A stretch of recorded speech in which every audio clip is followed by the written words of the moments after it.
energy sector, I mean, James Bond always says, well, I prefer my cocktail shaken but not stirred. And the energy sector is basically both, being shaken and being stirred. And if you look at the current model in the energy sector, and Carl alluded to that, it's dead. It's already dead. Why? Because customers, they consume less, they save more energy, and they produce more themselves. There's overcapacity in fossil generation, and we've agreed to move to a CO2 neutral world. So that means that where currently the money is made and the current business model stands, that will stop to disappear. So that's just a fact. Now, the question is, what will it transition to, and how can we make it transition to this new world? Because our world, and it's a bit of a military term, we should possibly know, it's volatile, it's uncertain, it's complex, and it's ambiguous. Yeah? And at the same time, we're also at the crossroads of three important trends.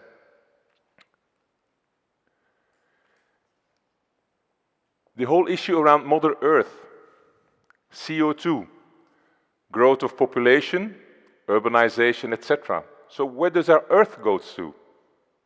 Mother Earth. The second one is around markets. They're becoming uncertain, they're becoming more volatile. Just looking in economic terms, China 2 years ago, China this year, very different. But also taking it closer to the energy sector. Markets becoming more international, but still being hindered. If you look at Europe, we stopped counting at 180 subsidy regimes for renewable energy in 28 countries. How do you want a consumer to find his or her way in that? Germany injecting 30 billion of subsidies every year into wind and into solar, to an extent that this wind and solar power goes free into, or at negative prices even, into Netherlands and into Germany, or into Austria, and makes the new investments in gas-fired power stations stand still.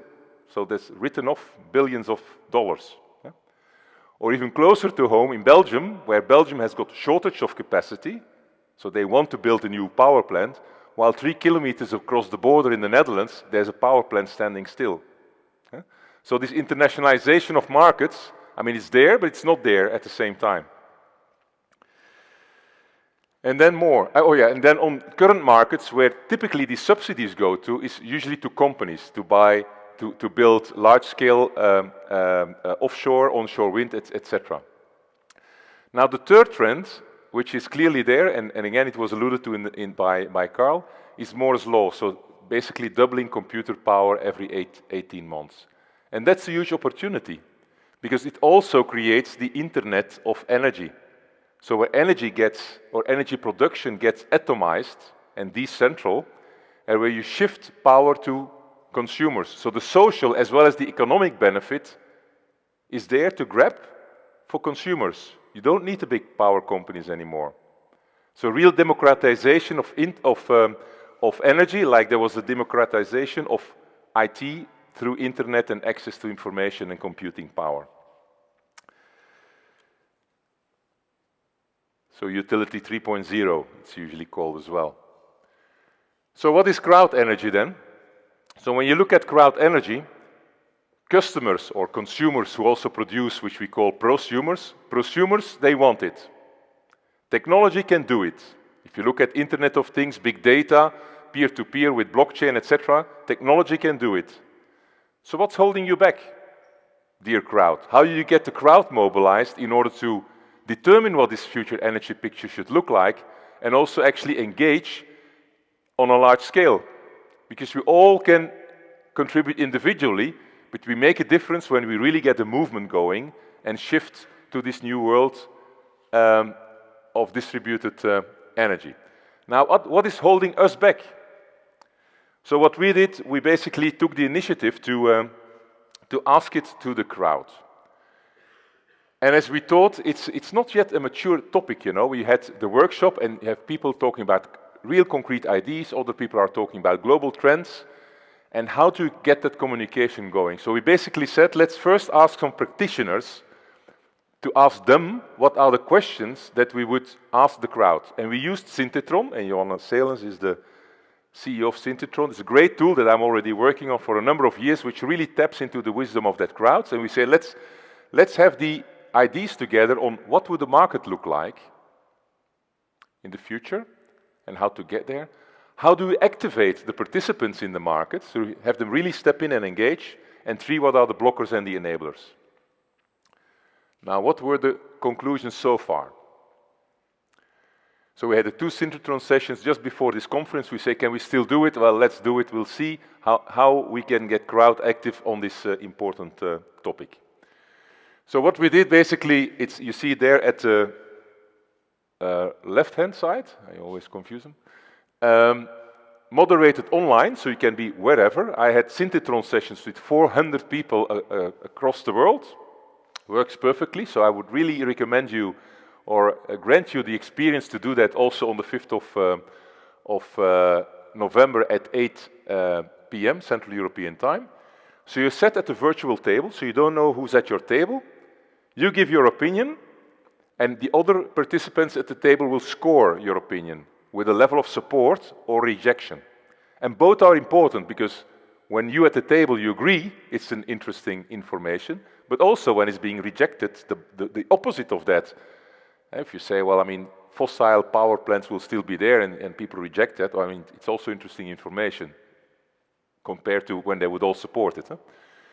So you get an evolutionary discussion, so this conversation is going on in tables of 8 across, for example, 400 people, and the topic is being transferred to tables, and then when it gets a lot of support, it becomes a synthetron. And those are the really interesting things to look at, as well as the ones which get totally rejected or opposed.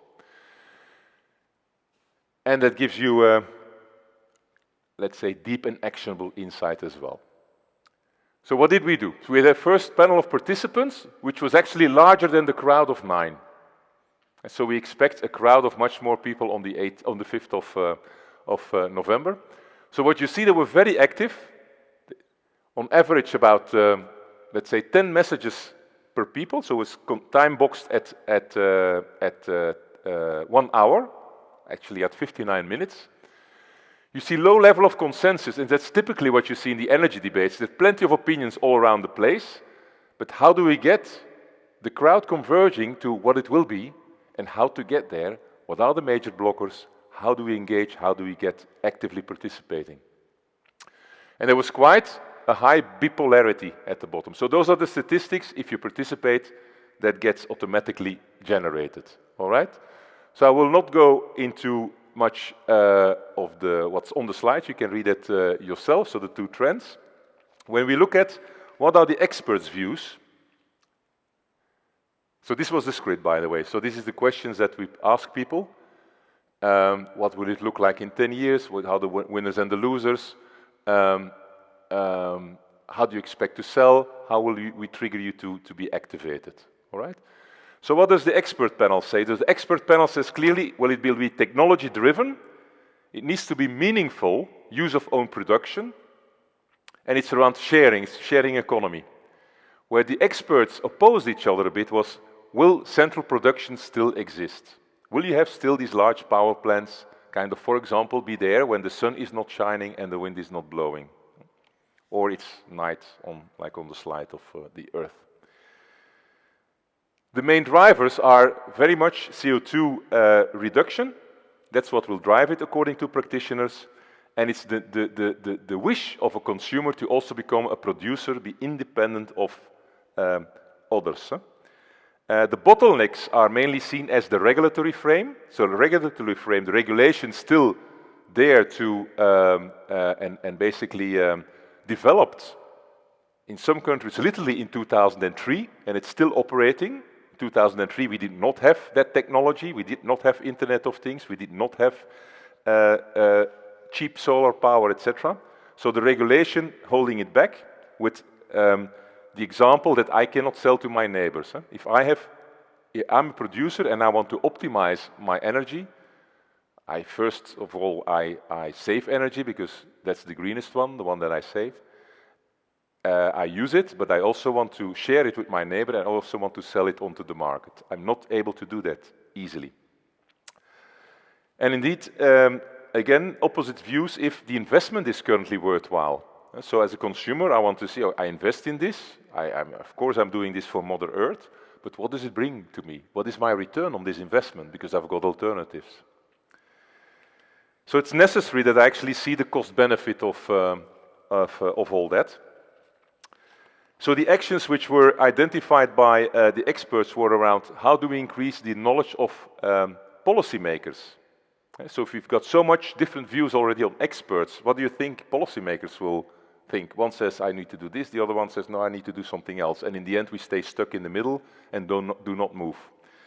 So education to reverse really the trends, because we've been building 150 years one system, and now in a few years' time, Energiewende in Germany, 5 years old,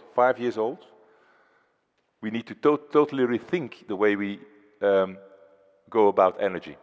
So our policymakers, education, and different mindset is there an important one. And the recommendation to really sit together with actors across the value chain. And the closest example I've got is where I participated myself in the energy agreement in the Netherlands, where 47 stakeholders we set together with NGOs, Greenpeace, Natuur en Milieu, industry, employers, unions, etc., to say, okay, how do we create a stable investment climate, a stable regulatory environment for investments, which gives certainty to industry, to large companies, but also to consumers. When I want to invest my solar panels, will I get subsidy or not? And depending on what's in the newspaper, I get totally confused, so I do nothing, which is the trend. I mean, I'm sure here some people really engaged, but that the majority of people say, well, as long as I don't know and I don't see my neighbor moving, well, I'm not sure, so I won't be moving either. So those are the experts' views. The mini panel of 9 people, which we count on that on the 5th of November, will be much larger. What did they think? They actually thought very much along similar lines with a few accents. So what they clearly see is a lot to do about the neighbors, and we saw this number of corporations really growing in Germany, and also in the Netherlands there are about 3,000 corporations. People say, hey, we want to, in my community, we want to produce our own energy, etc. And sell to the market. So what they basically also say, there should be a neutral party setting up the rules and the regulations for this, so that it's level playing field, equal access. It's a lot around CO2, it should be around peer-to-peer, and so their blockchain is an interesting one. And what differentiates, let's say, from the expert panel is that consumers say, hey, do it for me. I do not want to be bothered. I'm interested. I want to have transparency in what does it cost, what will be the return, but please do it for me. The technology, the installation, the monitoring, the optimization, do it for me. It needs to be meaningful, relevant, and flawless, and simple. So that's coming out of that one, and so very much around the shared economy. What would activate me when that question is being asked? Sorry, wrong side. Activate me when that question is being asked. It's mainly around self-sufficiency. I want to be independent of these large power companies.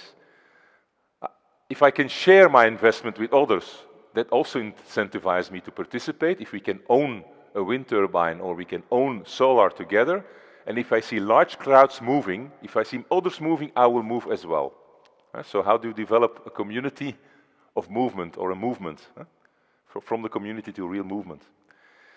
Do it for me, I've already said that, and if I see others and it has got impact, really the impact, meaningful impact, then I'm also prepared to go. So already in a group of relatively few people who work together virtually, I think these are really meaningful conclusions, So I've got a lot of hope and confidence that on our Synthetron session on the 5th of November, when we do this with more than 100 and preferably 200 people, even more relevant and guiding information will come out for how to activate a crowd.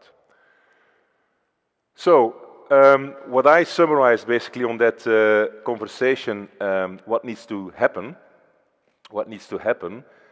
is the increasing of the knowledge of general public, but especially policymakers, because they own the regulatory framework, different mindset on that one.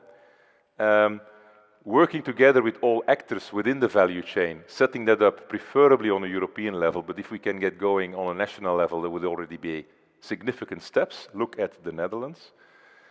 Above all, the necessity for a stable investment climate, which does not change all the time and confuses people, and then a clear cost benefit and easy to use installation.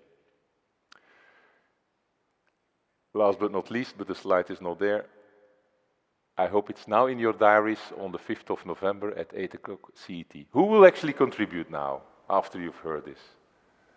No, okay, I thought it was actually, oh great. So really count on you, and then we'll share the results as well, and I'm really looking forward, because I also believe that the answer to any difficult question, it's there in the crowd. It only comes down to connecting people and then putting all these pieces of the puzzle together.